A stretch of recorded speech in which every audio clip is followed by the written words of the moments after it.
Craque Dáscalos, você tem que assistir o filme O Poço pro Enem de 2020? Óbvio. Salve, salve, craque Dáscalos! Seja bem-vindo aqui, ó. Nesse vídeo eu, professor Samu, vou falar pra vocês, vou trazer aqui pra vocês, na verdade, uma análise filosófica, sociológica a respeito do filme O Poço. Esse filme tá bombando, tá entre os mais vistos aí na Netflix, na plataforma Netflix nas últimas semanas. E ó, vale a pena, não só como entretenimento, mas também para ajudar você a ampliar o teu repertório sociocultural. E nessa intenção, eu aqui da equipe Dáscalos tenho o maior prazer em trazer para você aqui, ó, alguns elementos sociológicos e filosóficos que o filme traz. Então, ó, se você não é inscrito no canal, se inscreva agora, sininho lá para vir as notificações, deixa aquele like maroto lá para ajudar a gente. E ó, vai ter spoiler, então se você não assistiu, corre lá e assiste antes, tal, e depois vem aqui para poder conferir as análises que eu fiz. Caso você perceba alguma coisa diferente, o que você vai fazer? Vai lá nos comentários, coloca alguma coisa diferente para poder enriquecer ainda mais esse nosso propósito, de que é ampliar o nosso repertório sociocultural, ok? Então vamos lá, primeira coisa, do que se trata o filme? O filme chamado Poço, na verdade, o que é? Uma estrutura verticalizada, chamada de Centro Vertical de Autogestão, vários andares, e em cada andar ficam duas pessoas, tá? Os motivos das pessoas estarem ali, o filme não traz muito, mas o personagem principal, chamado Goreng, ele vai para esse confinamento aí de 6 meses, se eu não me engano, na expectativa de parar de fumar e ganhar um certificado lá na frente, tá? E, curiosamente, uma das poucas regras que esse lugar possui é que você pode entrar como um objeto da sua preferência. E ele vai entrar com um livro do Don Quixote. É o objeto que ele vai utilizar, né? E a propósito, ele é muito caricato, ele lembra muito o personagem, a caricatura do Don Quixote, tá? Então vamos lá. Ele traz uma alegoria, pessoal, muito curiosa sobre como que funciona a nossa organização social, inclusive, dividida em patamares, né? A gente pode colocar como as classes sociais, porém, diferentemente do mundo que nós vivemos hoje, em que a mobilidade, a ascensão, ela é um pouco mais difícil, lá a mobilidade entre esses patamares, ela é mais flexibilizada. Por quê? A cada mês você acorda num patamar diferente. Então o filme começa com o Goreng e o colega dele lá, muito caricato também o cara, ele começa no 48. Depois eles acordam no patamar mais abaixo, e depois ele vai do terceiro mês para um patamar mais acima. Isso a gente já pode perceber que é uma crítica à questão da meritocracia. A meritocracia pressupõe o quê? Que os resultados, as suas conquistas, elas vêm do seu próprio esforço. No centro vertical de autogestão, no Poço, a meritocracia ela não se encaixa. Por quê? A ascensão lá, ela não segue essa regra do esforço. Ela segue muito mais uma questão espontânea, ela é muito mais uma questão aleatória. E pessoal, o filme também, já entrando nessa questão da meritocracia, ele vai pegar uma sacada muito curiosa com relação ao capitalismo. A crítica feita ao capitalismo ali, ele é muito visível, né? De que lá no primeiro andar, a refeição, né, ela desce num elevador e tal, e as pessoas, a refeição que está lá no primeiro andar serve para todo mundo, em todos os andares desse poço, serve para todo mundo se alimentar. Porém, o que acontece? As pessoas comem demasiadamente e tal, e à medida em que esse elevador vai descendo patamar por patamar, as pessoas que estão nos andares inferiores vão ficando com os restos até não sobrar mais nada lá embaixo. A gente pode pensar que essa pode ser uma crítica à má distribuição de alimentos que o capitalismo proporciona. Trazendo até aqui para o contexto brasileiro. O Brasil é um dos grandes países produtores de alimento que existe no mundo, né? Mas mesmo assim ainda tem pessoas que comem as sobras, ou comem o que resta, ou pouco comem no contexto em que a gente está. Então tem uma crítica muito, muito explícita ali ao sistema capitalista. Porém, pessoal, tem alguma coisa ali também de crítica ao sistema socialista.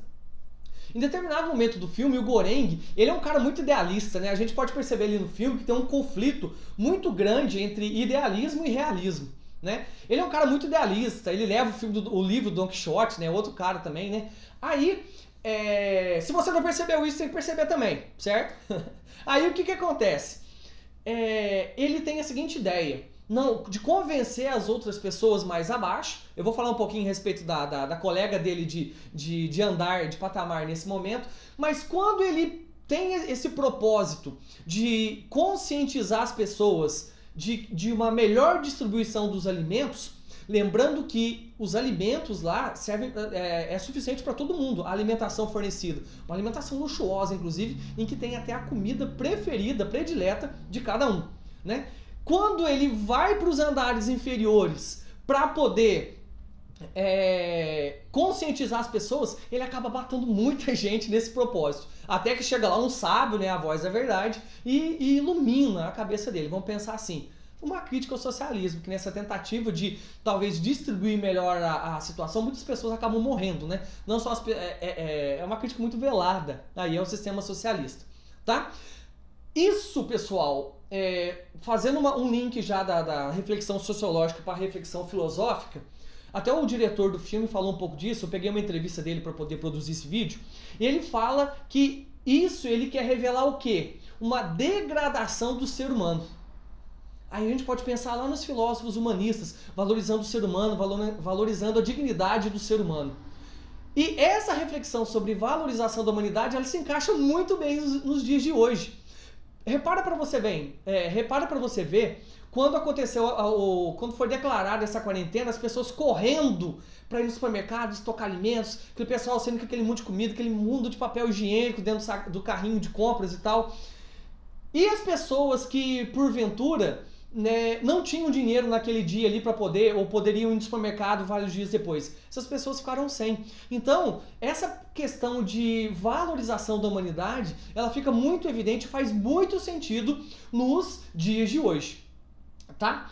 Aí, pessoal, a gente pode pensar no seguinte, e com relação às interpretações filosóficas? Primeira coisa, no terceiro mês em que o Goreng, né, o Don Quixote está lá, ele tem como colega de andar uma ex-funcionária da administração, que é que gerencia esse poço, né? E ela tenta implantar o que eles vão chamar de solidariedade, palavra complicada, né? Solidariedade espontânea, que é convencer as outras pessoas sobre essa questão de vamos ajudar o outro, vamos ajudar o próximo, né? Buscar uma consciência coletiva ali. E fica claro a dificuldade que se tem para poder implantar uma consciência coletiva na sociedade em que a gente vive, né? E isso o filme deixa estampado ali na nossa cara, tá? Mas aí, ó, uma coisa que fica... Aí eu me lembrei de Sartre, quando ele fala que o inferno são os outros. Ela começa a se desencantar com a ideia dela. Foi o que Sartre falou. Quando você começa a perceber o outro, você se reconhece no outro. Ela percebendo que não conseguiria convencer todo mundo, né? Ela também se implica de que, nossa, essa questão da consciência individual ela é muito forte. Aí levanta um outro ponto filosófico aqui pra gente poder pensar.